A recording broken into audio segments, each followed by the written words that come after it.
We don't really ask you about CJ, but just how valuable is he, the fact that he can kind of play so many different roles for you? CJ is a Swiss Army knife.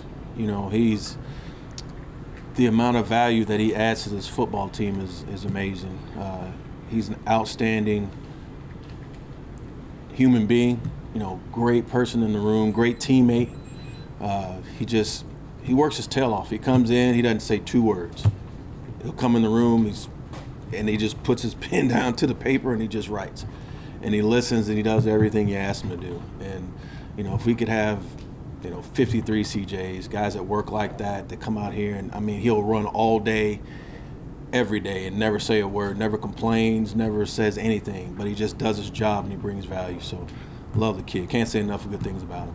You adding to your punt return options, it seems like all your guys, Jabril, even Chet Sterling and Darius are often getting injured.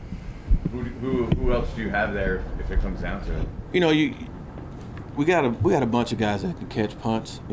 KT obviously can do it, and we got guys that can do it. And those 2 are definitely the top 2, right now. But just having those options, having guys like Shep and Pep, and a lot of times people would be stuck. It's a credit to Dave and Joe and how they go about building a roster to have guys that we know that can step up and step in and do the job. You look at CJ, jump right in, 26-yard return, longest return of the year, and we didn't miss a beat. So, it's always good to have guys that have that skill set. So how curious are you with KT though? You see what he's able to do on offense to maybe try him at that? Yeah, I've seen KT play for a long time. I knew exactly what he was. I told y'all a couple weeks ago that he's different. And I didn't say that just because I thought he was, an alien. He's a hell of a football player, and super, super talented.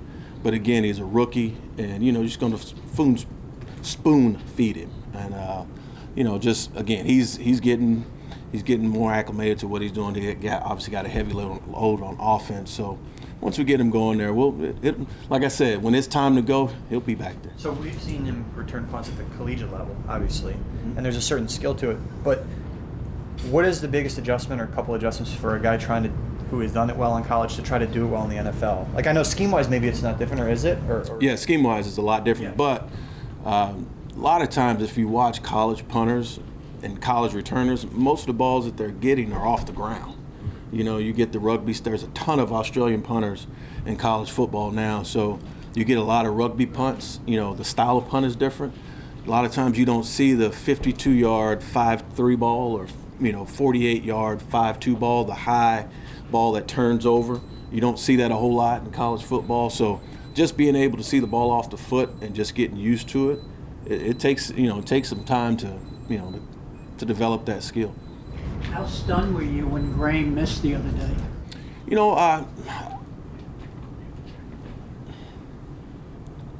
Just like the question, right? It's like, really, Graham?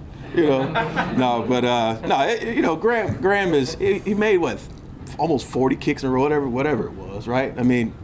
It's bound to happen. You know what I mean? Like, I wasn't expecting him to miss that one, but it happened, and came right off the field, said, well, got to start another one. So it's what it is. He's got to start another streak.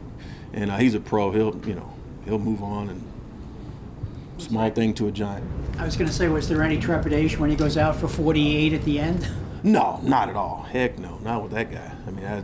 Like I said, everybody around here has seen Graham come up and hit a big kick from 60 plus and crush your heart. I know I have. So anyway. Is a kicker like a hockey goalie, where like if he does something badly, you leave him alone, let him figure it out? You know what? Yeah, I don't say anything to Graham during the game. He can figure it out. He's been doing it long enough. But it wasn't any. He knew exactly what he did as soon as he walked off. So that's just one of those situations. Got over anxious, too quick, close to the ball, pulled it. Just one of those deals. Football. How much discussion was there about a field goal at the end of the half as opposed to a Hail Mary?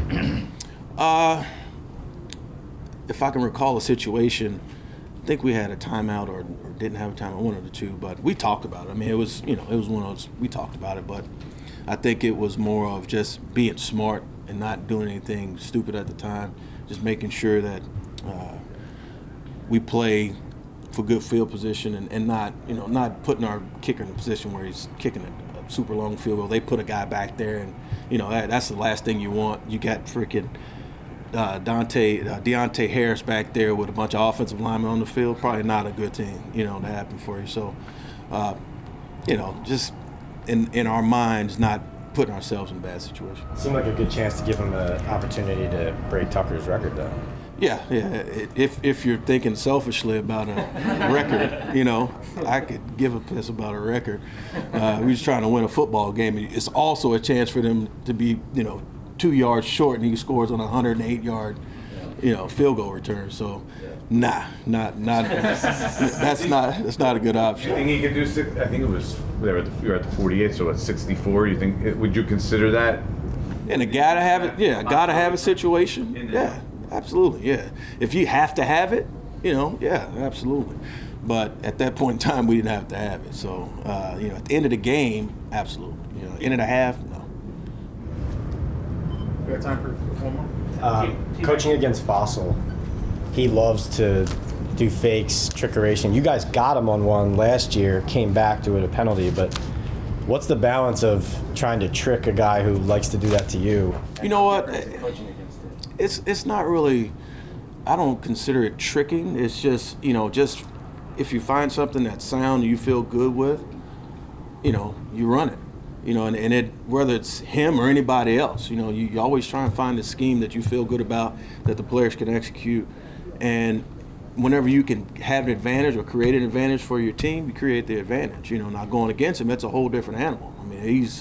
They give you everything under the sun. As special teams coaches, we're so thorough in how far we go back and all. Bones got like 90 years of fakes. It's like 85,000 reps, and it's just, you got to be sound in what you do and how you do it. But he does everything and he's done everything under the sun.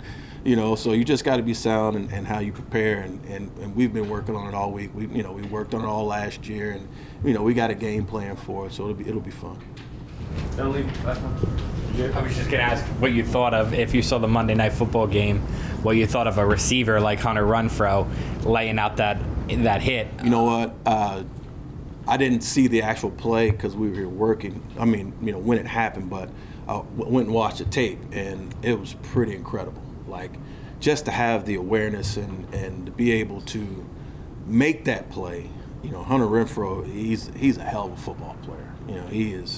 He's exciting to watch, and I watched him in the offseason a little bit, and he's a problem. Like, he's a real problem. Like, that guy's legit. So, but to have the wherewithal and the awareness to come up and make that play, that was outstanding play.